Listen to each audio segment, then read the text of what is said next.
I don't think there has been another movie this year that had the same effect on me. Maybe that's a measure of it being good. Maybe it's not. Uncut Gems is the only other movie that just sort of stuck in there, especially with that ending. Yeah. It's a hard movie to shake. Waves is the other one. I watched it, let's see, a week ago tonight, as a matter of fact. And you watched it just last night, correct? Mm-hmm. Okay. So I'm going to let you walk me through this because you seem to have a pretty strong reaction to it. Oh, I loved it. Yeah. I loved it. I really loved it. And I think my notion, or not my notion, but my stance is still there that I texted you last night. I think it's my favorite film of 2019. Wow. Uh-huh. Yeah. And that is really saying something because it's been an incredible year. Yeah, I agree. Why? And be as specific as possible because, again, I need help. Oh, God. It's hard to be, like, thoroughly specific, but I'll try. Well, let's not get into plot details, right? Okay, yeah. No, because I doubt anyone has seen this movie. So we should probably not spoil it because it is pretty spoiler heavy, I would say. Okay. I mean, I just love this story, and I don't know. I've kind of been waiting for a movie like this that, you know, touches on, I don't know. I like movies that tackle a subject of loss and how a family can cope with that. But this movie's about so much more than just that. It's sort of dealing with a lot of prevalent themes. I mean, I love what I thought the movie was at the beginning versus what it became towards the end. Yeah. And there's a kind of a nice emotional arc in that way. It's got a lot to say about the way parents treat millennial children, which I thought was quite nice and quite accurate. And okay, you thought so. I know a lot of people like Sterling K. Brown, or Sterling K. Brown and Kelvin Harrison Jr.'s character, and even the girl who's played by Taylor Russell, who is fantastic. Yeah. And there's I thought there was a tremendous amount of truth to what was going on here, and I thought the decision it makes halfway through was somewhat brilliant. It reminded me of a better version of The Place Beyond the Pines, or even Psycho in a way. I love that notion and that level of vulnerability you get by the end of the film, and how that makes perfect sense for the audience, just as being a vessel into these characters and going through what they're going through, and trying to reconcile with everything that's just happened, and coming to an ending that I just find like it's like the most satisfying ending I've seen since Blade Runner 2049. Oh, wow. And you know how much I love that ending. I do. And I just thought it's a feat of direction and just filmmaking in general. It's honestly, I like it more than what Sam Mendes accomplished in 1917 in a lot of ways. Yeah. I'm sure you do too, but I certainly, yeah. But like, I was like absolutely floored by how much he understood this material, and just how musical it is, and frenetic, and the editing, and it's just the choice of the shots too, and how the camera has this weird floaty quality where you're almost just you're almost like a spirit with these characters floating in and out the way that it does. But it's, again, there's just this wonderful sense of constant motion where even when life feels like it has like an odd standstill, it just keeps going on. Like even when you're in the car, the camera's just doing these interesting revolutions. How in the world did they get those shots, by the way? Do you know, like, technically what goes into that? So the movie opens... Mm-hmm. A little bit of background. Trey Edward Schultz directs. I have more to say about him, too. Yeah, and we'll talk about that in a second. The director of it comes at night. And the story, again, without spoiling, revolves around a central moment in the middle of the movie that bifurcates it into two. Two movies. And yes, it is distinctly two movies, very much like Place Beyond the Pines. It's actually a really good equivalent. The first half revolves on a certain member of the family, and the second half revolves on another member of the family. Those two stories flow together in a certain way, but they also are thematically about two very different things.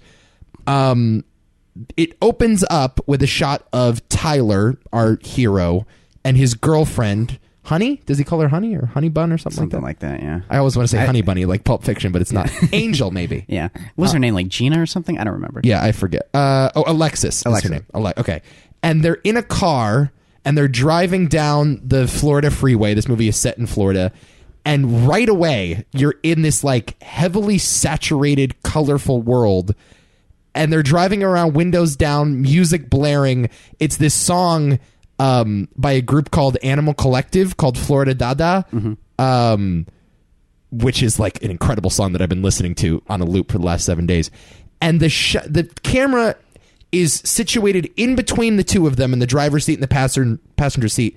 And it's revolving around itself, but also like sort of pulling in and out as though like the front of the car is coming at you. So you have this weird anxiety going on. It almost, I thought to myself, oh shit, this is going to end in a car wreck right now. I'm going to watch this car crash into the car in front of it, and horrible violence is about to ensue. How do you do that? Is the camera? I think it's on a techno dolly, which just means that it's on this.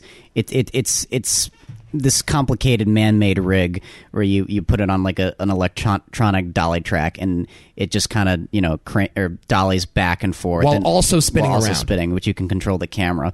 And I don't see any other way of really doing it. Yeah, there's also instances where it racks focus to the outside world, and then it comes back inside just to give you that constant reminder of it had a weird like kind of perilous, dreadful feeling that everything outside was kind of always trying to get them in some weird way. Right, and the whole thing is this anxiety-inducing trip. Exactly. And even though the colors are so bright and it's warm and it's supposed to be like a comforting movie about family, you're always on the edge of your seat expecting something to go wrong. It's very psychedelic in that way at times, and again, a lot of great artistic decisions in that way. And I don't know. I thought the aspect ratio change was interesting to me as well. Yeah, which I thought it was a clever move. Yeah, to heighten that level of anxiety and stress and just feeling like you can't get out of a certain situation, and knowing exactly when to switch to the wider ratio again. It just. A lot of those decisions, just on an artistic and emotional level, just made sense to me. Yeah. So I was Trey Edward Schultz is certainly doing a lot here. Yeah. And that was the first thing that hit me. I'm watching the movie and I'm totally enraptured by it. But then I'm thinking, is he doing too much? Is there a little too much style for the substance? And I actually came away from the movie thinking that although there is a lot of very touching stuff to say in this script, it's a little half-baked compared to the direction, which is just, as you said, the most lively work of direction I've seen in a long time. Yeah. He's just doing so much here. Yeah. That's the difference between you and me, though, is that like a lot of what comes through with the script, which is good. It's not a poor script at all, but the storytelling is much better than the script, I would say. Yeah. But that's really all I care about when I go to see any movie. I don't need the script to be like this lively, snappy thing necessarily that is, beyond clever. It just, in a lot of ways, it's telling a story that I'm very familiar with. It just needs to present those elements in a way that's feels refreshing, and it certainly does that for me. So I don't mind necessarily if your direction's going to be a little more heightened than usual. Well, what I felt like during the movie, and I don't know if you felt the same way, but I felt like I was being tricked, and I felt like I was being manipulated. And to a certain extent, cinema is manipulation. I think it's all manipulation. I mean, right? Like like a horror movie is supposed to fool you into a sense of security before the serial killer jumps out from behind the curtain and stabs you. Like, that is in and of itself a manipulation, and the audience signs up for that. I did feel, again, my head and my heart were on two different wavelengths, right? Like, I was viscerally really into it and really engaged the entire time.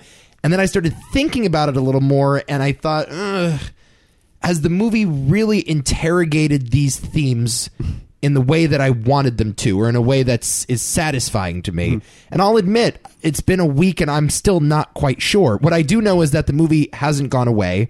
And I have been listening to this soundtrack too. It's a good soundtrack. Great soundtrack. Incredible. So Trent Reznor and Atticus Ross did the score. Yeah.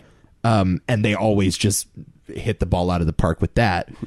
But this playlist, from the Kanye stuff to the Kendrick stuff, to the Chance the Rapper stuff, and to this group Animal Collective, who I was not familiar with until last week, and now I've been listening to them like crazy on Spotify. They have the song Fireworks that's just incredible. Go check these guys out. They're like an indie band from like the late 2000s, early 2010s. that was another thing where I'm like, all right, am I just into this because it's playing the music that I listen to every day? I don't know.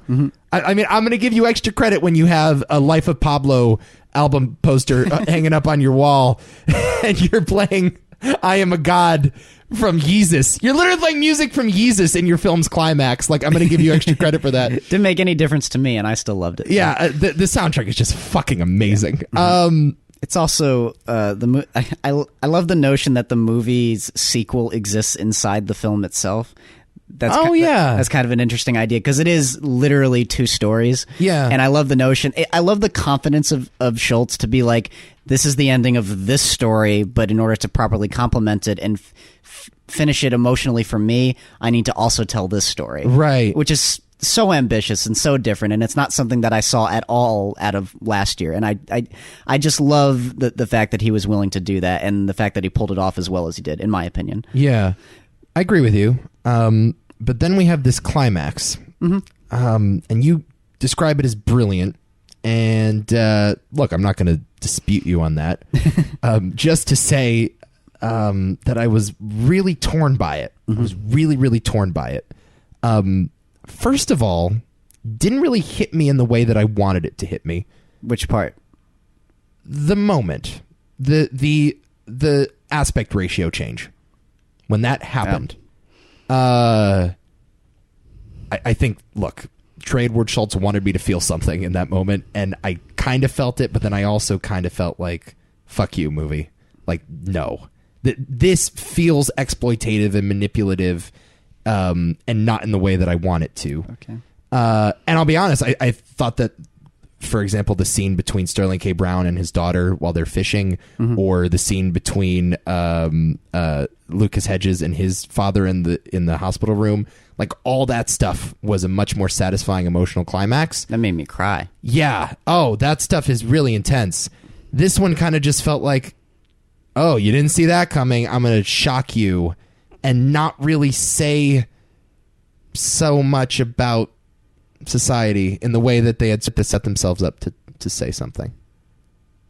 You think so? Yeah. I do. I don't. Okay. I don't. I didn't feel that way at all. I think it's just because I bought into it. I don't know. You need to stop getting on aspect ratio changes. No. It really has nothing to do with it's got nothing to do with the aspect ratio change. You're just talking about the choice. I'm talking about what the character does in that moment. Yeah. That's all I'm talking about. Yeah. No, the aspect ratio change was fine. I didn't mind it. Yeah.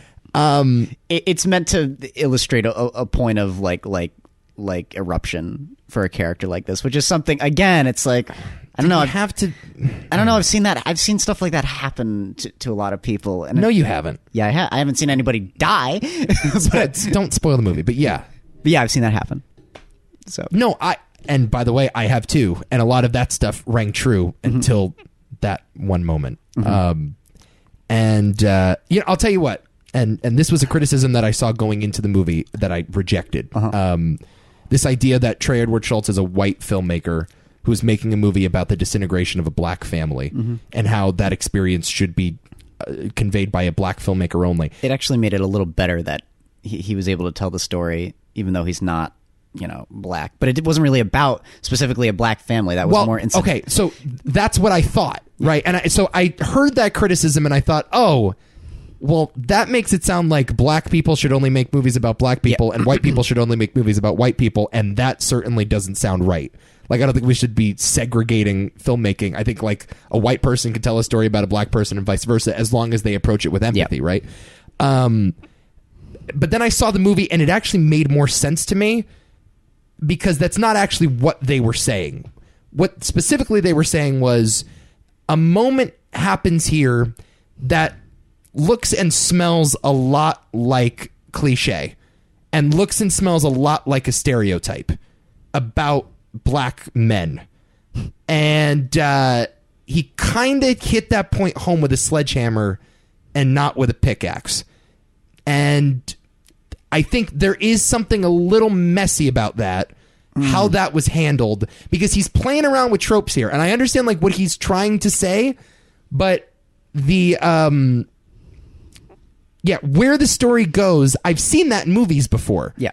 Right? And when you've seen it in movies before, it always plays like a stereotype. And this, I understand, was kind of the point, but it also felt a little icky and gross and exploitative. That's just me. I don't know. I don't know. Again, I think it just depends on where you're coming from in your life.